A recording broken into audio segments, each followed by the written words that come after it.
Right breaking news. రాష్ట్రంలోని విద్యుత్ రంగ కార్మికులు సామాన్య ప్రజల సంక్షేమంపై ముఖ్యమంత్రి రేవంత్ రెడ్డి కీలక ప్రకటన చేశారు.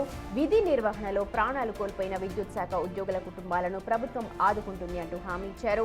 ప్రతి కుటుంబాన్ని రక్షించడమే లక్ష్యంగా ఇందిరమ్మ కుటుంబ బీమాను బడ్జెట్లో ప్రవేశపెట్టినట్లుగా తెలిపారు.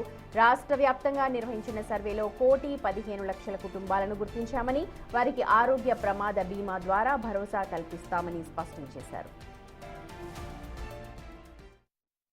రాష్ట్ర ప్రభుత్వ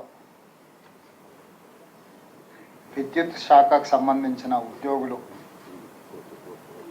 ప్రమాదవశాత్తు మరణించడం వల్ల ఆ కుటుంబాలను ఆదుకోవడానికి ప్రమాద బీమా పథకాన్ని అమలు చేసే కార్యక్రమం మొదలుపెట్టి ఉద్యోగస్తులైన సురేష్, అదేవిధంగా ముక్తార్ బేగ్ ప్రమాదవశాత్తు మరణించడం వల్ల ఈనాడు విద్యుత్ శాఖ ఒక్కొక్క కుటుంబానికి 1 కోటి రూపాయల ప్రమాద బీమా చెక్కు కార్యక్రమాన్ని ఈరోజు ఏర్పాటు చేసి విద్యుత్ సంస్థలో పనిచేస్తున్న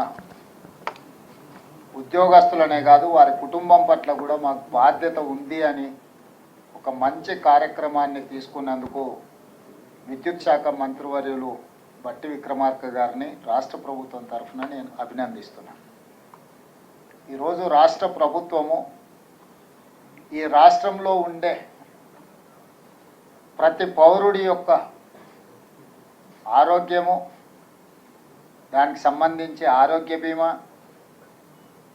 అదేవిధంగా వారి జీవితానికి కూడా ఒక రక్షణ కల్పించాలని జీవిత బీమాను, అదేవిధంగా ఈ ప్రభుత్వ ఉద్యోగులుగా సేవలు అందిస్తున్న వాళ్ళను కూడా ఈరోజు కాపాడాలన్న లక్ష్యంతో ప్రతి ఒక్కరికి ఏదో రకంగా ఈ ప్రభుత్వం సహాయాన్ని అందించాలన్న ఉద్దేశంతో ఈ పథకాలన్నిటిని కూడా ప్రవేశపెట్టడం జరిగింది.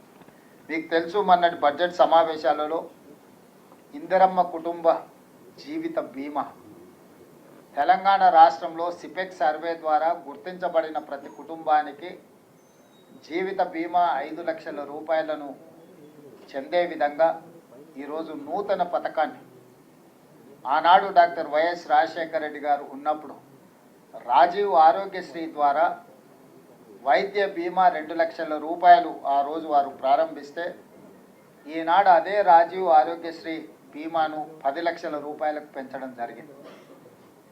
ఆరోగ్యం దెబ్బతిన్నప్పుడు ఆరోగ్య బీమా కింద 10 లక్షల రూపాయలు, అనుకోని పరిస్థితుల్లో ఎవరైనా మరణిస్తే ఈ రాష్ట్రంలో ఉన్న పౌరుడు వాళ్ళకి 5 లక్షల రూపాయలు, అది రైతులు కావచ్చు, స్వయం సహాయక సంఘాలకు సంబంధించిన మహిళలు కావచ్చు, ఏ సంఘంలో సభ్యులు కాకపోయినా ఈ రాష్ట్రంలో పౌరులుగా మన రాష్ట్ర ప్రభుత్వం సేకరించిన socio economic education employment and political caste survey ఏదైతే చేసినామో 1,15,00,000 కుటుంబాలు ఉన్నాయని చెప్పి ఈరోజు ప్రభుత్వం దగ్గర సమాచారం ఉన్నది. వాళ్ళందరికీ ఇందిరా కుటుంబ జీవిత బీమా పథకం ద్వారా ప్రతి ఒక్కరికి 5 లక్షల రూపాయల బీమా పథకాన్ని ఈరోజు రాష్ట్ర ప్రభుత్వం అమలు చేసింది. అదేవిధంగా సింగరేణిలో 41,000 మంది ఉద్యోగస్తులు, అదేవిధంగా విద్యుత్ శాఖలో దాదాపుగా 51,000 మంది ఉద్యోగస్తులకు, ఆ సంస్థలలో పనిచేస్తున్న వాళ్లకు 1 కోటి రూపాయల ప్రమాద బీమాను ఈరోజు అమలు చేస్తున్నాం. అందులో భాగంగానే ఈరోజు విద్యుత్ శాఖలో పనిచేస్తూ లైన్మెన్ స్థాయిలో చిరు ఉద్యోగి స్థాయిలో పనిచేస్తున్న వాళ్ళు 2 మరణిస్తే ఒక్కొక్క కుటుంబానికి 1 కోటి రూపాయలు ఈరోజు వాళ్ళని ఆదుకోవడానికి పథకాన్ని అమలు చేస్తున్నాం. అదేవిధంగా ఈరోజు రాష్ట్ర ప్రభుత్వంలో వివిధ హోదాలలో పనిచేస్తున్న ప్రభుత్వ ఉద్యోగులు, పెన్షనర్లు ఏదైతే ఉన్నారో 7,57,000 మంది ఈరోజు ప్రభుత్వ ఉద్యోగులు, ప్రభుత్వ పెన్షన్దారులు ఉన్నారు.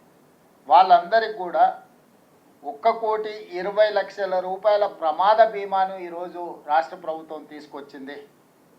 ఏ రాష్ట్రంలో కానీ భారత ప్రభుత్వంలో కానీ ప్రభుత్వంలో పనిచేస్తున్న ఉద్యోగస్తులకు ప్రత్యేకంగా ప్రమాదవశాత్తు మరణిస్తే 1 కోటి రూపాయలు పైబడి బీమా పథకం అనేది లేనే లేదు.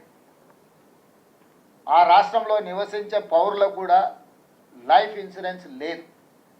కానీ తెలంగాణ రాష్ట్ర ప్రభుత్వం మొదటిసారి ఈ రాష్ట్రంలో ఉండే ప్రతి పౌరుడికి రక్షణ కల్పించాలి, వాళ్ళ జీవితాలకు ఒక బీమా ఉండాలి. అనుకోని పరిస్థితుల్లో కుటుంబ పెద్ద ఎవరైనా మరణిస్తే ఆ కుటుంబ అనాథ అయ్యి ఇతరుల మీద ఆధారపడే పరిస్థితి రావద్దు. ఆ కుటుంబంలో చిన్నపిల్లలు ఉంటే వాళ్ళ చదువులకు వాళ్ళ ఎదుగుదలకు ఎవరి మీదనో ఆధారపడే పరిస్థితులు రానియొద్దు అని ఒక మానవీయ కోణంలో ఈరోజు రాష్ట్ర ప్రభుత్వం ఈ పథకాన్ని తీసుకురావడం జరిగింది. ఎవరు చనిపోవద్దు, బాగుండాలి, ఆ కుటుంబాలు సంతోషంగా ఉండాలనేదే మా ఉద్దేశం. కానీ కొన్నిసార్లు మనం ఊహించని విధంగా దురదృష్టకర సంఘటనలు జరిగి మరణం జరిగినప్పుడు ఆ కుటుంబం అనాథ కాకూడదు. ఆ కుటుంబాలను ఆదుకుంటే ఆ కుటుంబం యొక్క ఆడపిల్లలు ఈ ఆర్థిక స్తోమతతోనే తమ కాళ్ళ మీద తాము నిలబడే అవకాశం ఉంటుంది. లేకపోతే అత్తగారింటిలో జీవించాలన్నా, అమ్మగారింటికి వెళ్ళాలన్నా, అమ్మగారింటి దగ్గర ఆదరణ లేకపోతే వాళ్ళు ఎక్కడికి వెళ్ళాలి, లేకపోతే అత్తగారింట్లో కుటుంబ సమస్యలు వస్తే ఎక్కడికి వెళ్ళాలి. ఇట్లాంటి మధ్యతరగతి కుటుంబాలలో ఈ సమస్యను చాలా నేను చూస్తూ ఉంటాను. ఎందుకంటే ఎమ్మెల్యేగా కానీ ప్రజాప్రతినిధిగా నా దగ్గరికి ఆ కుటుంబ తగాదాలతోని ఏదైనా మీరు సూచన చేయండి, లేకపోతే ఏదైనా సహాయం చేయండి అని ఎంతోమంది వస్తుంటారు. వాళ్ళందరి సమస్యల్ని చూసినప్పుడు మంత్రివర్గ సహచరులతో, ముఖ్యంగా బట్టి విక్రమార్క గారితో చర్చించి దీనికి మనం శాశ్వతంగా ఒక పరిష్కారము, మన రాష్ట్రం ఇతర రాష్ట్రాలకు ఒక ఆదర్శంగా నిలబడే విధంగా మనం ఆలోచన చేయాలి. ఏదైనా వీళ్ళని ఆదుకోవడానికి మనం ప్రయత్నం చేయాలన్న ఆలోచన నుంచి వచ్చిందే ఈ పథకం. మొదట సింగరేణి సంస్థలో, ఆ తర్వాత విద్యుత్ శాఖలో, ఈరోజు రాష్ట్ర ప్రభుత్వంలో సంపూర్ణంగా దీన్ని ఈరోజు అమలు చేస్తున్నాం. ఈరోజు సురేష్ కుటుంబానికి, ముక్తార్ బేగ్ కుటుంబానికి చెరొక ₹1 కోటి చెక్కును ప్రదానం చేసే కార్యక్రమం తీసుకున్నాం. ఎందుకు ఈ కార్యక్రమాన్ని శాసనసభ సమావేశాలను వాయిదా వేసి శాసనసభ లోపలనే ఎందుకు పెడుతున్నామంటే ఈ ప్రభుత్వం కోసం పనిచేస్తున్న ఉద్యోగస్తుల మనోధైర్యాన్ని పెంచడానికి. ఈ ప్రభుత్వం మమ్మల్ని కుటుంబ సభ్యులుగా చూస్తుంది.